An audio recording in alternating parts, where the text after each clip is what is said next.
Olá, boa noite. Veja os destaques do Jornal Capixaba. Bombeiros realizam perícia em loja de artigos de couro que pegou fogo na Vila Rubim. Drones ajudaram a mapear a área atingida para identificar como está a estrutura dos imóveis afetados pelas chamas e identificar se há risco de desabamentos. Princípio de incêndio na UPA de Serra Sede assusta pacientes e funcionários. Segundo a Prefeitura da Serra, moradores de rua iniciaram o fogo. Estudantes fazem manifestação contra assédio dentro de universidade particular de Vila Velha e direção abre processo para apurar se aluno cometeu abuso sexual contra 3 colegas.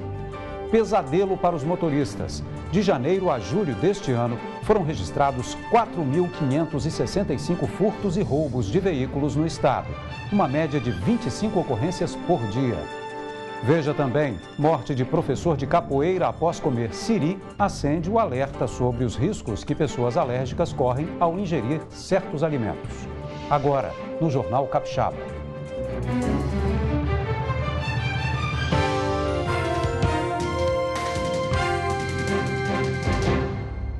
Bombeiros realizaram hoje a perícia na loja de artigos de couro que pegou fogo na Vila Rubim na última sexta-feira. Drones ajudaram a mapear a área para identificar como está a estrutura dos imóveis afetados pelas chamas. O laudo que vai apontar as causas do incêndio deve sair em até 30 dias.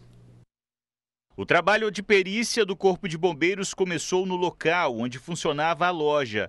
Para ter uma visão mais detalhada do estrago, os militares usaram um drone.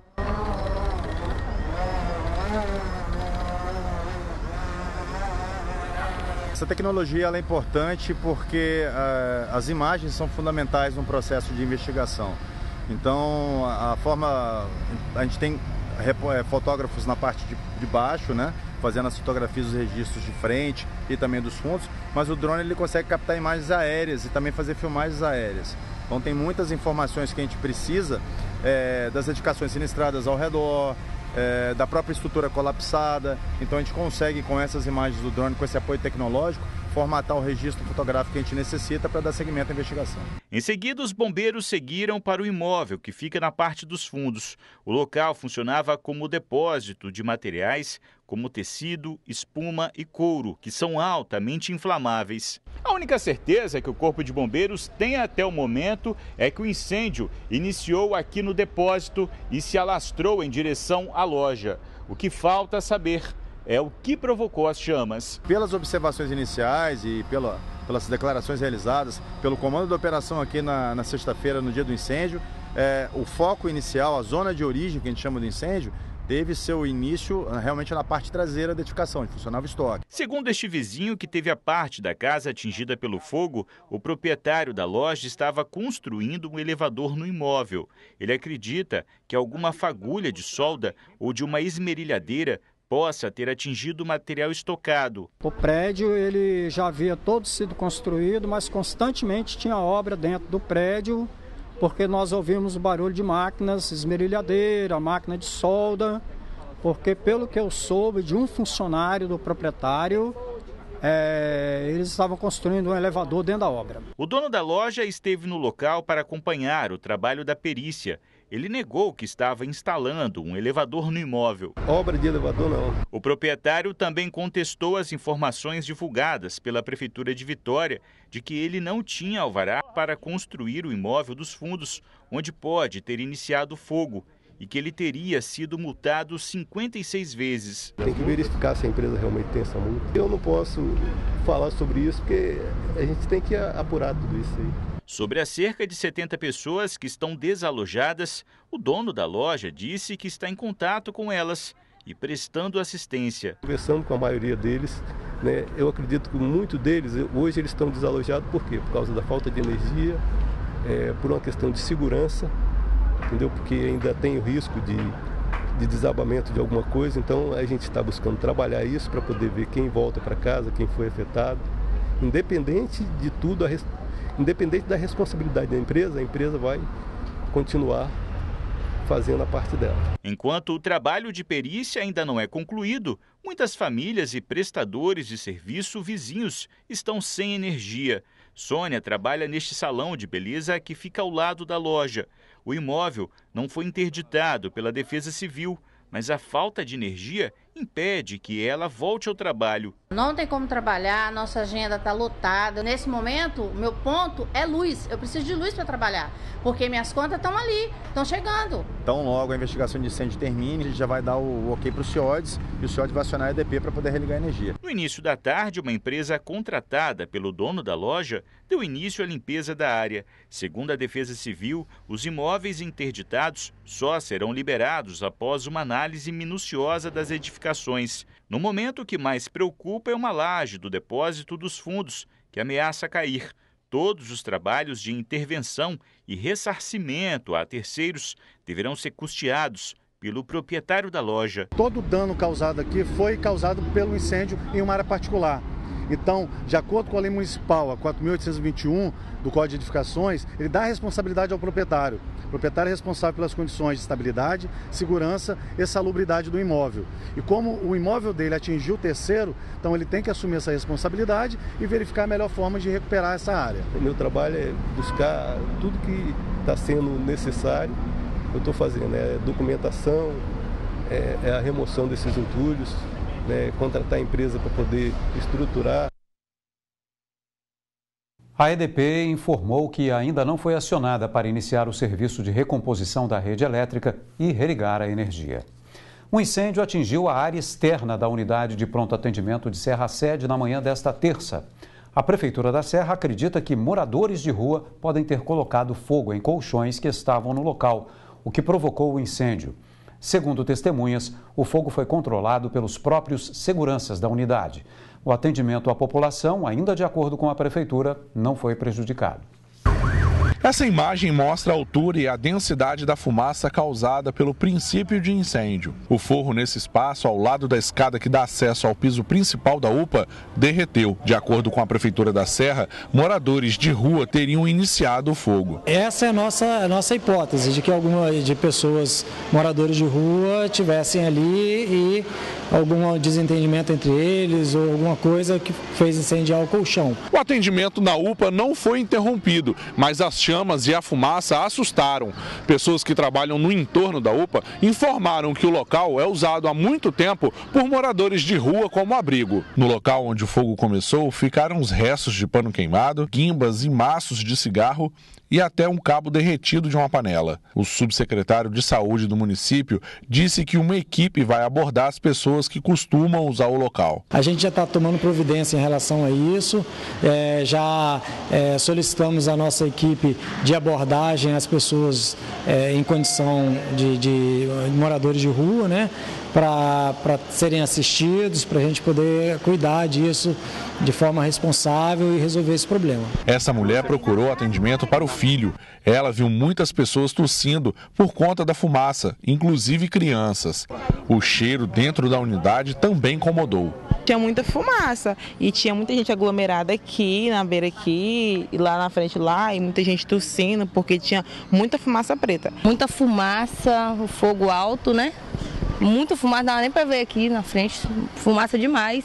Eu fiquei até preocupado, queria até ir embora, que eu não sabia se estava pegando fogo lá dentro. Segurança saiu de lá de dentro com extintor, que até chegar alguém, já foi abaixando o fogo. Acho que nem precisou de bombeiro, não. O Corpo de Bombeiros informou que foi acionado para atender a ocorrência, mas quando chegou à unidade de pronto atendimento de Serra Sede, foi informada que as chamas haviam sido apagadas. Estudantes fizeram uma manifestação hoje contra assédio dentro de uma universidade particular de Vila Velha. A direção da instituição de ensino abriu processo para apurar se um aluno do curso de Direito cometeu abuso sexual contra 3 colegas dentro de um banheiro. O estudante foi afastado temporariamente até o término das apurações. Com a frase assédio não, universitários participaram de um ato nesta manhã. Organizada pelo Diretório Central de Estudantes, a manifestação aconteceu no pátio dessa universidade particular, que fica em Vila Velha.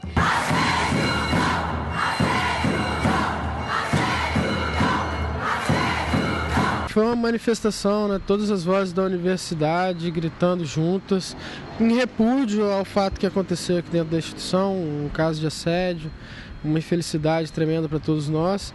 E a mensagem que a gente queria passar é que os estudantes da universidade não vão aceitar qualquer tipo de posicionamento que não seja desligamento desse aluno, assim. E que isso também tenha reflexão, né, para todos os outros acadêmicos, todos os alunos, professores, que em algum momento possam ter pensado em praticar qualquer tipo de ato nesse sentido. Vídeos gravados por estudantes e também pelo diretório foram compartilhados nas redes sociais. Uma das vítimas se emocionou durante o discurso e agradeceu o apoio dos colegas. Eu tô aqui para falar que sempre vai ter alguém para dar cara a tapa por você. Eu tô aqui para dar cara a tapa por você e ninguém mais tá sozinho nessa. É isso aí!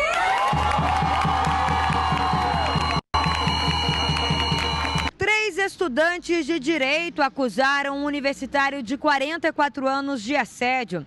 Os casos aconteceram na última quinta-feira, dentro do banheiro da universidade, e foram parar na polícia. Após o relato das vítimas, a universidade abriu um processo de sindicância para apurar os fatos. Estudantes solicitaram a expulsão do suspeito e, na noite de ontem, a instituição confirmou o afastamento temporário do universitário. A investigação tem prazo de 30 dias, podendo ser prorrogada por mais 30. O que a gente quer é o desligamento, né? Mas em grande parte a gente entende que existe um processo legal, devido processo, que ele tem que ser avaliado, então tem advogados que estão debruçados em cima disso. Da mesma forma também que a gente espera que a justiça seja feita e que a gente não precise conviver com esse tipo de pessoa dentro da universidade. Com a repercussão dos casos, o diretório pretende realizar ações de combate ao assédio, com o objetivo de encorajar as vítimas a denunciar os abusos. O primeiro posicionamento foi a manifestação imediata do DCE repudiando o ato, e não só esse, mas já estamos produzindo alguns vídeos que vão circular nas redes sociais, como também algumas intervenções culturais junto aos alunos de artes cênicas, que a nossa ideia não é acabar por aqui, mas tentar propagar o máximo possível essa mensagem de que a nossa sociedade como um todo, ainda mais o Espírito Santo sendo um estado que mais agride mulheres no Brasil, que a gente não pode mais aceitar esse tipo de prática e que a gente está aí para combater isso com o máximo de força possível. O Superior Tribunal de Justiça concedeu habeas corpus ao universitário Oswaldo Venturini Neto, um dos motoristas envolvidos no acidente que provocou a morte do casal Kelvin Gonçalves dos Santos e Bruniele de Oliveira na Terceira Ponte em maio deste ano. Oswaldo terá restrições quanto aos horários em que pode permanecer na rua e proibição de dirigir. A Secretaria de Justiça aguarda receber a decisão judicial para liberar o universitário.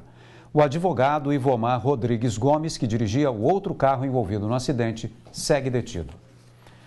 Veja no próximo bloco. De janeiro a julho deste ano, foram registrados 4.565 furtos e roubos de veículos no estado. Uma média de 25 ocorrências por dia. É um instante só.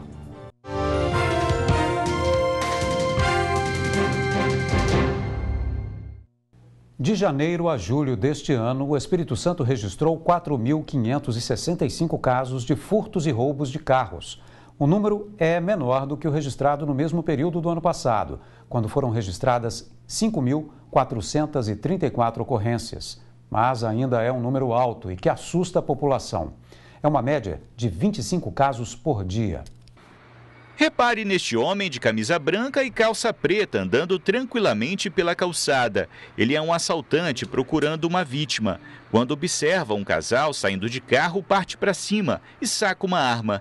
O motorista distraído com o celular se assusta, mas entrega a chave. A mulher se desespera e tenta abrir a porta de trás do veículo. O criminoso destrava as portas e a mulher retira uma criança do carro. O criminoso revista o motorista. Mesmo com uma arma apontada para ele, o homem tenta argumentar com o assaltante. O bandido não se preocupa com a movimentação de pessoas na rua e entra no veículo. Joga algum objeto para fora, observa o dono do carro e sai tranquilamente. O crime aconteceu neste final de semana, no bairro de Fátima, na Serra. Outro roubo de carro recente vitimou essa professora de educação física no bairro Parque Residencial Laranjeiras. também na Serra. A mulher foi abordada por 2 criminosos que estavam neste carro branco. O veículo circulava pela região em busca de uma vítima. Depois de roubar o carro da professora, na fuga, eles bateram com o veículo e fugiram a pé. No início de agosto, um criminoso rendeu uma senhora e roubou o carro dela no meio da rua, em Jardim Camburim, Vitória. Para esse especialista em segurança pública, a maioria dos roubos de carros acontece por descuido das vítimas. Distraída, falando ao celular dentro do veículo ou esperando uma pessoa dentro do veículo, uma pessoa que vem da residência ou de um comércio, essa vítima está se tornando uma vítima em potencial de um assalto, de um roubo. Para evitar ser alvo de crimes semelhantes aos mostrados na reportagem, o especialista dá algumas dicas. A primeira coisa é evitar ficar dentro do veículo durante um tempo considerável. A maioria desses roubos, os bandidos utilizam motocicleta para poder cometer o roubo. Se você vê essa característica do motociclista com garupa seguindo você durante as vias, não para, evita parar, porque geralmente eles fazem abordagem nesse momento. E outra dica também é quando você está chegando perto da sua residência para parar o carro e você percebe uma pessoa em atividade suspeita, você também evitar dar a volta no quarteirão, circular com o veículo para poder chegar na sua residência. De acordo com dados da Secretaria Estadual de Segurança, de janeiro a julho deste ano, foram registrados 4.565 casos de furtos e roubos de veículos no estado, o que dá uma média de 25 crimes por dia. No ano passado, esse número foi ainda maior. No mesmo período do ano, foram registrados 5.434 ocorrências. Segundo o especialista em segurança, um dos principais motivos para a diminuição foi o cerco eletrônico instalado em pontos estratégicos da capital. Esse cerco inteligente monitora todas as entradas e saídas de Vitória. Utiliza inteligência artificial para monitorar veículos com placas frias, pessoas em atividade suspeita, às vezes seguindo um carro, Tem toda uma inteligência tecnológica por trás dessa solução. Essa solução começou a ser implantada em abril de 2018 e no primeiro ano conseguiu contribuir para a redução de aproximadamente 50% no número de roubos de veículo registrados aqui no município de Vitória. É tão exitosa essa experiência que o governo do estado, em parceria com a Prefeitura de Vitória, está expandindo essa solução para outros municípios da região metropolitana da Grande Vitória. Enquanto a medida de segurança não é ampliada, a principal recomendação para as vítimas continua a mesma: não reagir. A dica das polícias é justamente não reagir. Atender às ordens aí do criminoso e assim que finalizar o crime, você buscar registrar a ocorrência acionando o CIODES 190 ou acionando a polícia que estiver mais perto de você para poder tentar buscar a prisão desse criminoso. 2 bicicletas de uso compartilhado furtadas foram recuperadas hoje em um matagal no bairro Grande Vitória, na capital. As bicicletas estavam com as travas quebradas e foram retiradas peças, como pedais, manetes e cestinhas. Os criminosos colocaram fogo no local onde fica o QR Code, utilizado para destravar a bicicleta. A Polícia Civil trabalha com a hipótese de que elas foram furtadas e deixadas ali para despistar um possível rastreamento. A seguir, morte de professor de capoeira após comer siri acende o alerta sobre os riscos que pessoas alérgicas correm ao ingerir certos alimentos. A gente volta já.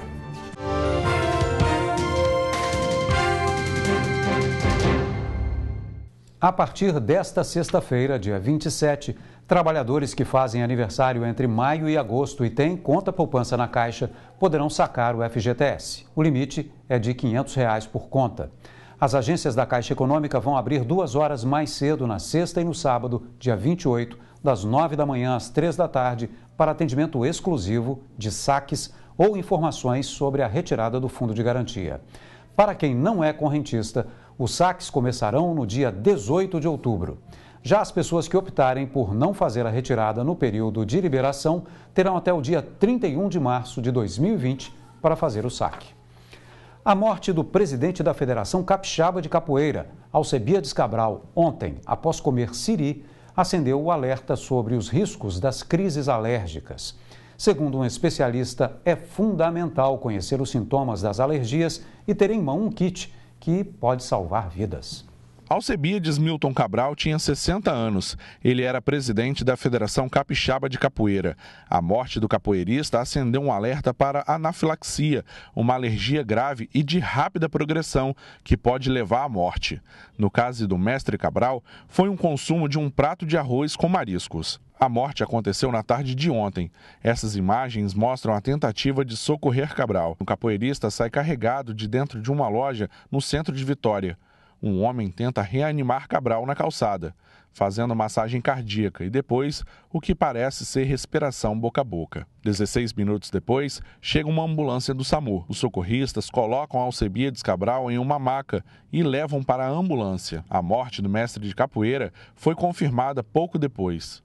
O enterro aconteceu hoje à tarde em Vila Velha. O que aconteceu com Cabral não é incomum. Segundo o especialista que entrevistamos, os crustáceos são os que mais provocam crises alérgicas, que não acontecem só com o consumo de alimentos. Os remédios também podem provocar reações que levam a um choque anafilático. Ninguém nasce com reação anafilática. As pessoas ficam alérgicas ao longo da vida, em qualquer momento da vida, por alimentos ou medicamentos. São reações agudas que começam na pele, evoluem para a parte respiratória e pode levar à morte por parada cardíaca respiratória. O médico revela ainda que as pessoas devem ficar atentas às reações alérgicas. Por isso, exames especializados são necessários. As reações anafiláticas geralmente começam com coceira. Vamos estabelecer como uma regra, embora não seja 100% de verdade, mas normalmente uma coceira, uma sensação de dificuldade para respirar, mas principalmente placas vermelhas, a boca começa a inchar, tosse, chiado, falta de ar. E aí a pessoa tem uma sensação de desmaio. Procura um médico, faz os exames necessários, testes alérgicos, para ter certeza, porque aquela coceirinha pode ser o primeiro degrau